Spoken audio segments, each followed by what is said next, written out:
Welcome to mini foods Jaisingh. எல்லோருக்கும் வணக்கம். இன்றைக்கி நம்ம வீடியோவில் ஒரு 10 நிமிஷத்தில் செய்கிற மாதிரி ஒரு சிம்பிளான ஸ்வீட் ரெசிபி தாங்க பார்க்க போகிறோம். இந்த ஸ்வீட் வந்துட்டு நம்ம பொட்டுக்கடலை வச்சு தாங்க செய்ய போகிறோம். ஆனால் வந்துட்டு பார்க்குறதுக்கும் சரி டேஸ்ட்டும் சரி ரொம்ப ரொம்ப சூப்பராக இருக்கும். நீங்களும் ட்ரை பண்ணி பாருங்கள். கொஞ்சம் நேரம் டைம் கிடைச்சா கூட போதும் இந்த ஸ்வீட் வந்துட்டு செஞ்சிடலாம். ரொம்பவே ஆரோக்கியமான ஒரு ஸ்வீட் ரெசிபி. நீங்கள் இதை வந்துட்டு ஸ்வீட்டை ரெடி பண்ணிவிட்டு ஒரு 10 நாள் ஸ்டோர் பண்ணி வச்சு கூட சாப்பிட்லாம். பாருங்கள், பார்க்குறக்கும் சரி டேஸ்ட்டும் சரி ரொம்பவே சூப்பராக இருக்கும். இப்போ ஒரு மிக்ஸி ஜார் எடுத்துக்கலாம். அதில் 1 கப் அளவுக்கு பொட்டுக்கடலை சேர்த்துக்கிறேன். 3/4 கப் அளவுக்கு சுகர் சேர்த்துக்கிறேங்க. நீங்கள் 3/4 கப்லேருந்து 1 கப் அளவுக்கு கூட சேர்க்கலாம். 1 கப்பு ரொம்ப தித்திப்பாக இருக்கும். இதில் 5-6 ஏலக்காய் வந்துட்டு சேர்த்துக்கலாங்க. சேர்த்துட்டு இது போல் நல்லா நைஸாக அரைச்சி எடுத்துக்கணும். குருணையாக இருக்கக்கூடாது. சப்போஸ் நைஸாக வரலைன்னா ஜல்லடை வச்சு நல்லா சலிச்சு எடுத்துக்கோங்க. இப்போ ஒரு பாத்திரம் அடுப்பில் வச்சுட்டு 1/4 கப் அளவுக்கு சன்ஃப்ளவர் ஆயில் சேர்த்துக்கிறேன். 1/4 கப் அளவுக்கு நெய் சேர்த்துக்கிறேன். நீங்கள் முழுசும் வந்துட்டு 1/2 கப் அளவுக்கு நெய் கூட சேர்த்துக்கிறலாங்க. இப்போ இது நல்லா சூடாகிடட்டும். நெய் வந்துட்டு நல்லா உருகிடட்டும். ரொம்ப கொதித்து சூடாகணும்னு அவசியம் இல்லை. லைட்டாக சூடாகிட்டால் போதும். பாருங்கள், சூடாச்சு நுர வர ஆரம்பிச்சிருச்சு. இப்போ அடுப்பை ஆஃப் பண்ணிடலாம். ஆஃப் பண்ணிவிட்டு நம்ம அரைச்சி வச்சுருக்கிற பொட்டுக்கடலை மாவை இதில் சேர்த்துக்கலாங்க.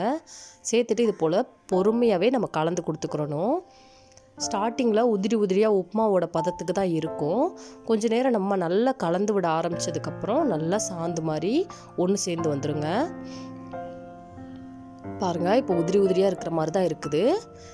நமக்கு ஒரு 2 நிமிஷம் வந்துட்டு கலந்து கொடுக்கும் பொழுது நல்லா சேர்ந்து வந்துடும். அடுப்பை வந்துட்டு ஆஃப் பண்ணிடணும். அந்த ஆயில் நெய் சூடானோடனே அடுப்பை ஆஃப் பண்ணிடணும். சப்போஸ் இது வந்துட்டு உங்களுக்கு லிக்விடாக இருக்கிற மாதிரி இருந்துச்சுன்னா எக்ஸ்ட்ரா கொஞ்சம் பொட்டுக்கடலை மாவு வந்துட்டு சேர்த்துக்கோங்க. இந்த அளவுக்கு பதம் இருக்கிற மாதிரி பார்த்துக்கோங்க. இப்போ இதை ஒரு பிளேட்டுக்கு மாற்றிடலாம். பிளேட்டில் நெய்யெல்லாம் தடவணுங்கிற அவசியம் இல்லை. இது போல் பிளேட்டுக்கு மாற்றிட்டு இது போல் சமப்படுத்தி விட்டுக்கிறோங்க.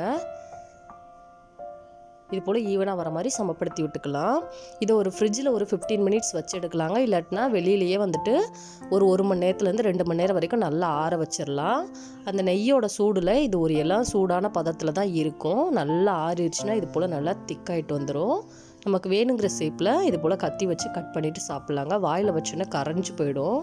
அந்தளவுக்கு ஸ்வீட் வந்துட்டு டேஸ்ட்டும் நல்லாயிருக்கும். நீங்கள் வேணுன்னா ஸ்டோர் பண்ணி வச்சு கூட சாப்பிட்லாங்க. ரொம்பவே எளிமையான ஒரு ஸ்வீட் ரெசிபி நம்ம கொஞ்சம் நேரத்தில் செஞ்சு முடிச்சாச்சு. இந்த வீடியோ பிடிச்சினா லைக் பண்ணுங்கள், கமெண்ட் பண்ணுங்கள், உங்கள் ஃப்ரெண்ட்ஸ் அண்ட் ஃபேமிலிஸ்க்கும் ஷேர் பண்ணுங்கள். தேங்க்ஸ் ஃபார் வாட்சிங்.